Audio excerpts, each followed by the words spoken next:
Okay. You can go ahead. Next one. So for this first one, Jackie Smalls. Dewey, would you like to stand up? You don't have, I mean, you can come actually. Do you just want them to come have a seat already? Come have a seat. Give it a hand for Jackie.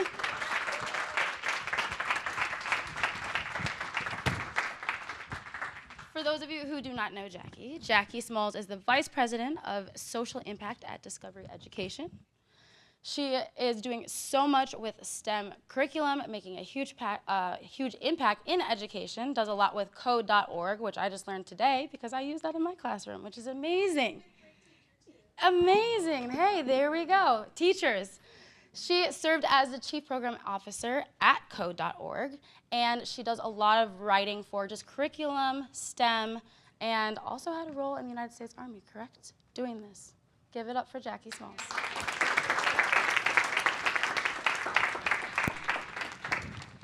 Our next guest, you beat me to it, Mary Frances Wayne. Would you like to stand up?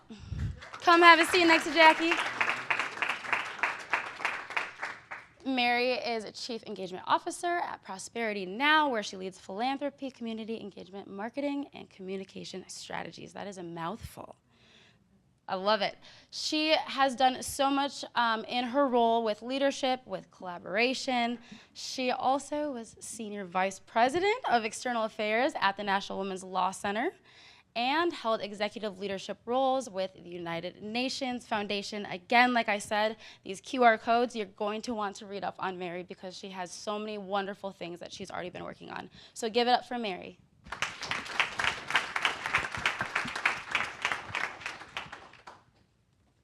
And Isaac.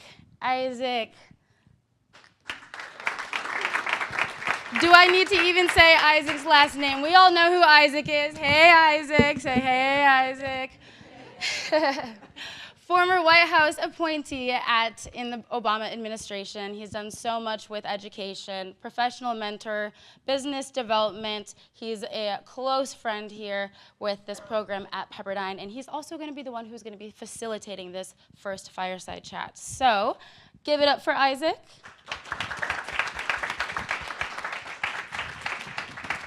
And Isaac, take it away.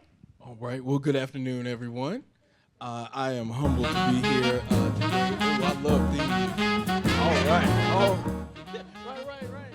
I was like, they got the music. Well, one, I'll tell you, I'm a subject music in the background. Dance off the nerves, right? Exactly. Well, so this morning, we're just having a little just one conversation that came in. Social impact, systematic change. And one of the things I love about my project is the opportunity to really have a conversation.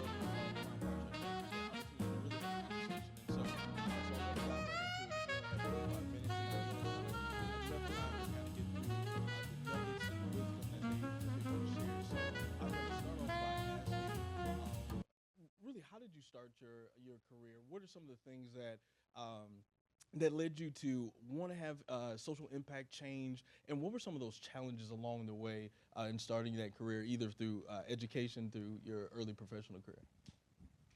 Thanks, and congratulations, everybody. You're already here. You made it this far, so no matter what, congratulations, and take a deep breath and exhale. I did not have a career path. I heard somebody describe their career as less path, more portfolio, and that's what mine sort of continues to be. And I've never been one of those people that knew where I was headed, still don't. But I knew what inspired me to take the next opportunity every single time, and that was the opportunity to be impactful, to work on big change, and to leave something better than I found it. I had no intention. I'm 30 years into a nonprofit career, really trying to work on rebranding of nonprofit, because even that doesn't sound inspiring. I think we should call it the for-purpose sector. Don't you want to work for something, not like non-something? So help me out there. For-purpose sector is where we're going to go. I didn't know that was a thing, so I graduated from Syracuse University, Newhouse School of Communications, degree in advertising, go Orange. We're not talking about that because it's Final Four weekend. And I thought I was going to change the world through advertising, the power of good storytelling. And so I started my career at an association here in DC, the American Advertising Federation, was running a student advertising competition on 200 college campuses across the country, and realized, wow, all the kids were white. And why were only white kids attracted to this competition we were running? Whoa, all the kids studying advertising across the country kind of look like me. Why is that?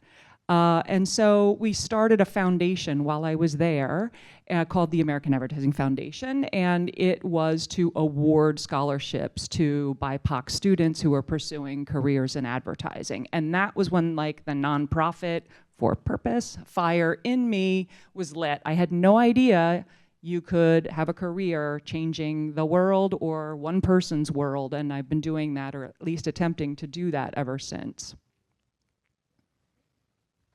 I got to follow that up. I mean, go ahead, you can give her a clap.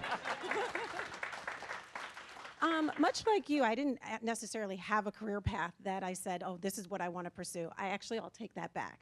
So when I entered into college, I wanted to be a physical education major because I loved sports. So I was like, you know what? I could teach sports all day long and I'll be very, very happy.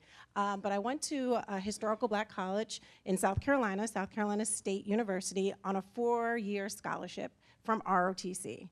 So when I got there, oh, thank you.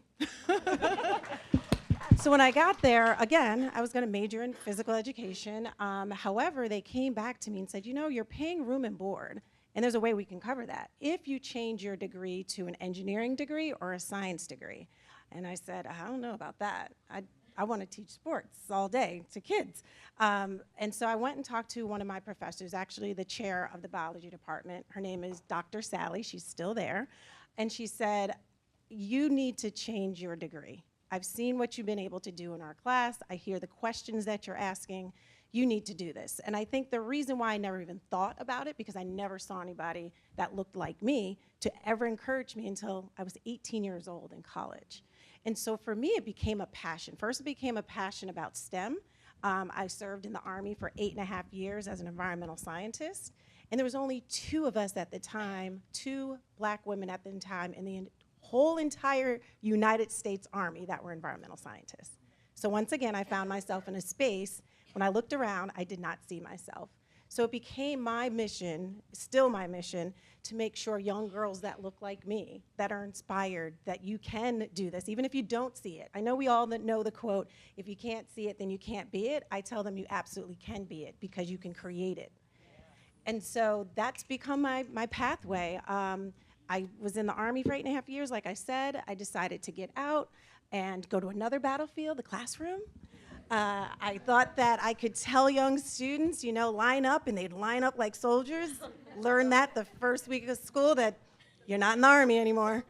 And they just having to see students, especially if you taught differently, you didn't give them the answers, you encouraged them to find the answers on their own. You saw the light bulb go off in their head, and they started to actually like science, because I taught science and math.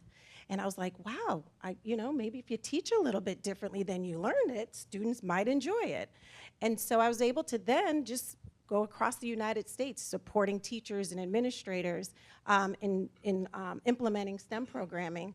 I also was one of the writers for the Next Generation Science Standards. So if you were to Google that, you would see that the majority of our students are part of or engaging in the standards that I helped write. And again, wanting to teach science and math and engineering in a different way.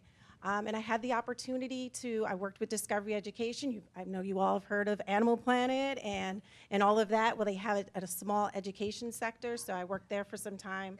And then I went to the nonprofit, which we won't say anymore.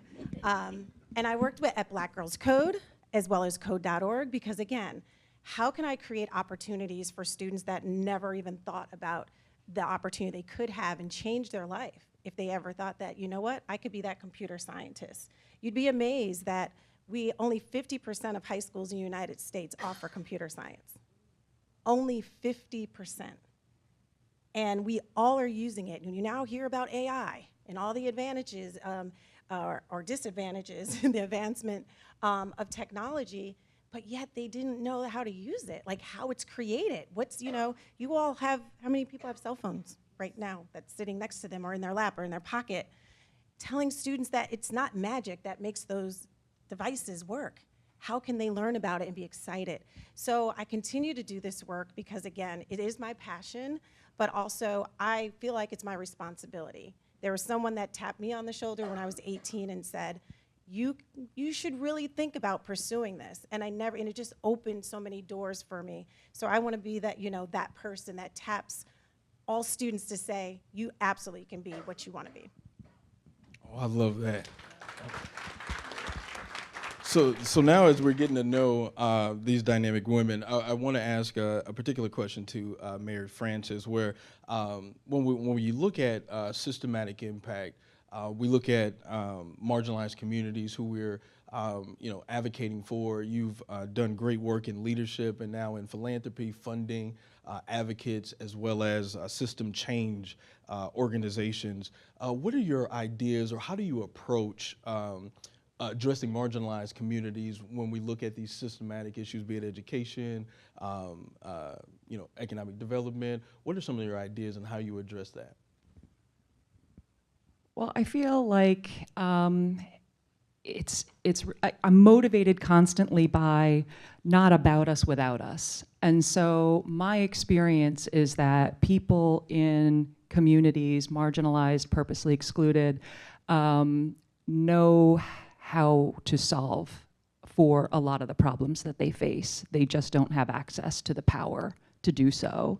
And so I think the most important thing is having those conversations about the solutions with the people who are on the front lines of those challenges. And so that's always been my approach to helping make a difference and helping make change in the world.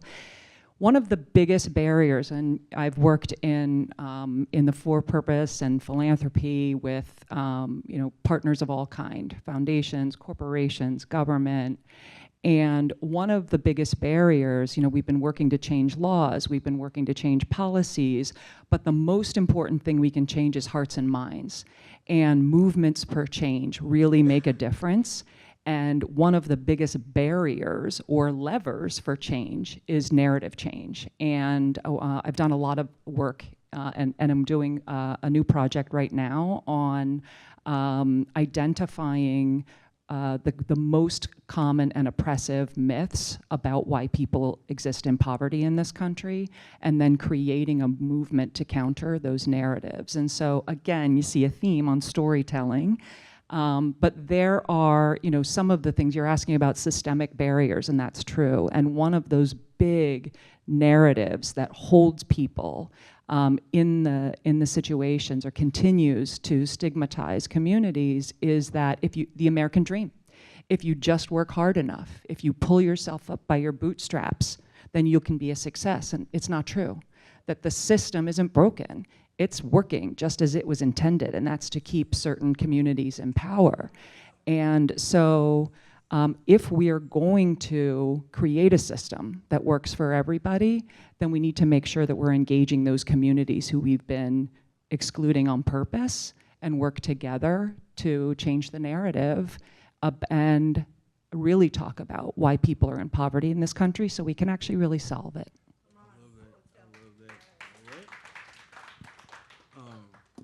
And we're going to be coming back to that because that she was dropping some nuggets on that. And just so that you all keep me in check, I definitely want to come back to that storytelling piece. I think that's a big part of the work that you all lead and that we're a part of.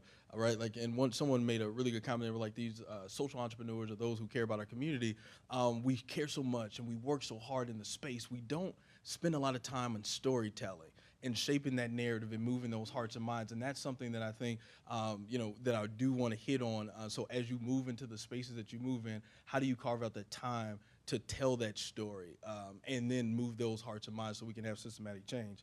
And so once again, hold me to that so we can make sure we come back to that. I do want to ask Jackie a question.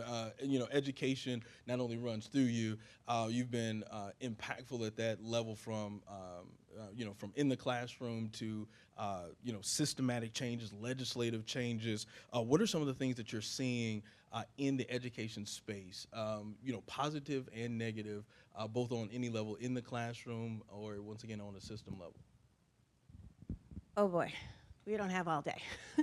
Because right now, I think teachers have the absolute challenge in front of them that no other teacher has had before in what we probably could even imagine.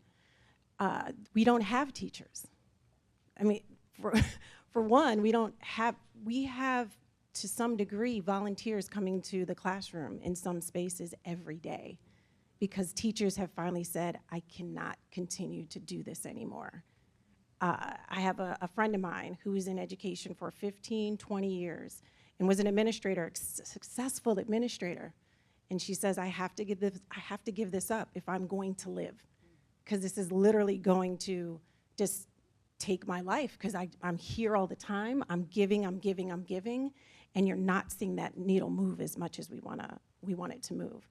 We are seeing things trying to be erased from history so that you can't see what you